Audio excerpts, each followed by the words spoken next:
Thank you sir. అలాగే గౌరవ MLA Anil Yadav గారికి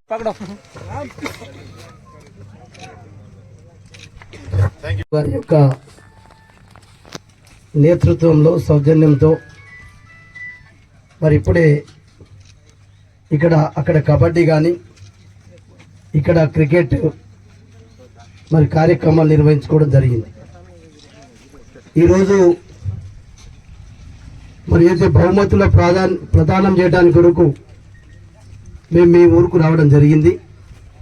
మరి ఈ కార్యక్రమానికి కర్త కర్మ క్రియ అన్నీ తానై మరి ఈరోజు గ్రామీణ ప్రాంతాల్లో ఉన్నటువంటి యువకులందరినీ ఏ క్రీడలో ఎవరికైతే మరి ఇష్టం ఉంటుందో, ఏ క్రీడల్లో అయితే నైపుణ్యం ఉంటుందో అక్కడ కబడ్డీ ఆడే వాళ్ళకి కానీ, ఇక్కడ క్రికెట్ ఆడే వాళ్ళకి కానీ, రేపు ఇంకా వాలీబాల్ కావచ్చు, మిగతా ఇలా గ్రామీణ ప్రాంతం ఉన్నటువంటి క్రీడలన్నింటినీ కూడా ప్రోత్సహిస్తూ గ్రామీణ ప్రాంతం ఉన్నటువంటి క్రీడాకారులందరినీ కూడా వారి యొక్క నైపుణ్యాన్ని బయట తీసుకురావటానికి కొరకు మరి వారి తన్మన్ ధన్సే అన్ని కార్యక్రమాలు చేయటానికి తన వంతు సహకారాన్ని అందిస్తున్న మనందరి మీ అందరి అభిమాన నాయకుడు గౌరవనీయులు సోదరుడు మన శాసనసభ్యులు అనిల్ యాదవ్ గారికి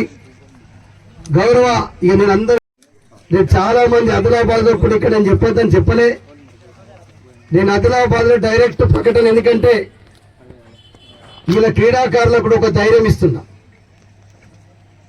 ఓటమి గెలుపుకు నాంది. ఓటమి చెందినమని చెప్పి నిరాశపడద్దు, గెలిచినమని చెప్పి సంతోషపడద్దు. అందుకొరకే క్రీడాకారుని యొక్క లక్ష్యం ఏంటంటే తన యొక్క క్రీడా నైపుణ్యాన్ని గ్రౌండ్ లో ప్రదర్శించడం.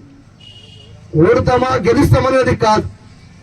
నేను 2004లో ఎమ్మెల్యేగా మొదటిసారి ఓడిపోయినా నేను ఎన్నడూ పట్టు వదలకుండా ఎప్పుడు ఎక్కడ ఏ కష్టం వచ్చినా ఏ కులానికో ఏ మతానికో ఏ వర్గానికి కాకుండా సమాజానికి సేవ చేయాలన్నటువంటి ఒక దృఢ సంకల్పంతో నేను పనిచేసిన కాబట్టే నేను మరో వరుసగా 4 సార్లు ఎమ్మెల్యేగా ఆదిలాబాద్ నియోజకవర్గం గెలిపించాను.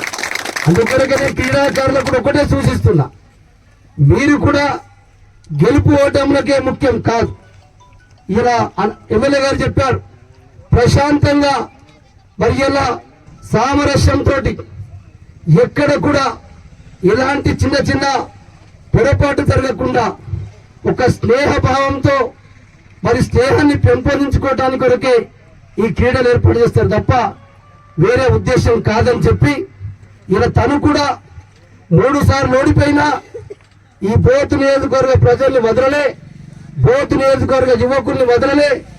ఎప్పుడు ఎక్కడ ఏదున్నా నేనున్నానని చెప్పి అని మీ అందరికి కూడా ఒక ధైర్యం ఇచ్చింది. కాబట్టి ఇలా శాసనసభ్యుడైంది. వరుసగా 4 సార్లు గెలుస్తున్నదంటే అనుమానం కూడా లేదు.